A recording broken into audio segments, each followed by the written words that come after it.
So the next exercise is the 45-degree angle bench, and the importance of this is that it's the beginning of the lifting exercises. So the idea with this is that anybody who needs to bend over and pick something up from a table, like so, has their trunk up and off of their legs, and their legs have to be able to lift them up in order to lift up this. Or if it's on the ground, even more so. I have to be able to, it's got a case. I have to be able Azam won't see this video. Sorry. I have to be able to bend from the waist and not round down to pick this up. So the idea is that we're creating this long lever that our hamstrings and legs need to be able to lift up. So if I translate that motion to here, I need to be able to maintain my body in this position so that I can use my arms to reach for things. I also need to be able to hinge from the hip and drop down. But what you'll notice is this is way too high for me. If I'm going to hinge at the hip socket as opposed to hinging from the waist, I need to drop this so that my hip is in line. So I'm going to drop this down to 6. And then, if I wanted to, I could bend from my hips, not bend from my waist. And then what you should hopefully notice too is that I'm mimicking then the idea of bending to lift up an object from the floor by using this part of my body. So, can you give me a dowel? Someone give me a dowel. So the idea here is that we just need to start our patients in what they can do. Thank you. We need to start our patients in what they can do successfully on their own.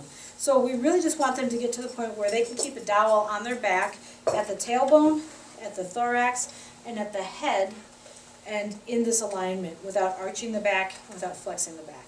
For some patients, that's a pretty big exercise to begin with. So we put the feet up against the plates like so. We don't have them arch their back. We have them relax their back down and use their hands in order to make their back move up or down. We don't want them to be doing this to get to the right position because then the wrong muscles are already activated. So we have them use their hands to take the weight of the upper body and get them to about here.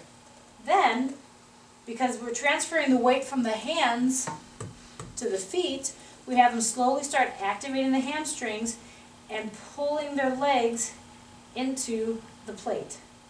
At this point, as a tech, I can put the dowel on their back for them, or they can do it themselves, like so, or like so. I'll do it like this so that I can keep talking toward the camera. What we don't want to see is the back sagging. Can you see the sagging? You don't want to see the back sagging and arching like that. We also don't want it to be so rounded under that it's flattened. Okay? You don't really want to be flat at the spine with the dowel. You want to have a slight curve. As we then allow the body to drop down, we don't want to lose the tailbone part, which means now I'm not in a straight line at my lumbar spine anymore. I also don't want to drop down at my head part, because then that means I haven't maintained my neutral or mid-range alignment throughout my trunk. So the idea is to drop down and eccentrically lengthen the hamstrings as I go off the edge and then pull myself back up. I also do not want to do this while I'm scooping my buns under. I want to keep the hamstrings active and my lumbar spine in line with my pelvis. What does that look like when we instruct somebody, like Danielle? Oh God, this is my worst one. This is your worst one? And that's why we'll start you on it, right? Okay, so, can you lift this up and tuck it underneath? There we go. So what you can see from here, can you get in a little closer and look at her back? I zoomed. Okay, great. So she's got all these muscles activated, nothing on her glutes, and hardly anything on her hamstrings. So the only thing that's keeping her from falling over right now are her paraspinals. And it's not that the paraspinals shouldn't work, but it's just that they're not supposed to be the first people working. So now what we're going to do is tell her to put the weight of her upper body into her arms, relax her low back. There you go. Can you relax that even more? Nope. Sorry, they really like to take over. Yeah, I'm going to put my hands here. So just fall into my hands. There we go. Like that. So now you can see they're much softer, they're much more relaxed. Okay? So now I want her to transfer the weight from her hands and my arm into her legs. So take your legs, bend your feet into the plate. There you go. Now can we activate these guys too? There we are. And now slowly take your hands away. Don't lift up, but just take your hands away. Because if she lifts up, what happens? She's going to go up into this arch position. Okay, so we just want her to maintain this. So then, can you squeeze in here too? Can you squeeze? Almost. Am I driving my feet down? Drive your feet into the plate and activate through here. There you go, that's better. Yep, that's better. Let that release down. There you go. And activate right here. And so this is what we're talking about with the manual cueing. You really have to palpate or touch the places that you're trying to activate. You can't just say, work your hamstrings, because if she could, they would already be on, right? So sometimes the verbal command is important, and sometimes it's just touching and saying, this muscle right here, make that firm, okay? So then, once she has that and her arms release, then we give her the dowel, and we say, great, can you keep one hand here, one hand there? There you go. Drop yourself down and let it come from your hamstrings lengthening. And this is where I put my hands on the pelvis, and I literally just help it go up and off of the mat, what is it called? The pad.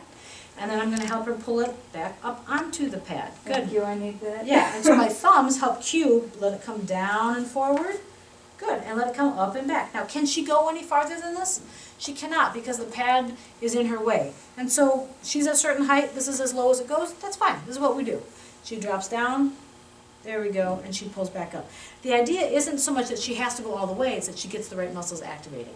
Once she's got this down, it's pretty easy, then we give her a 1 or 2 pound weight, and she starts just doing this with her arms.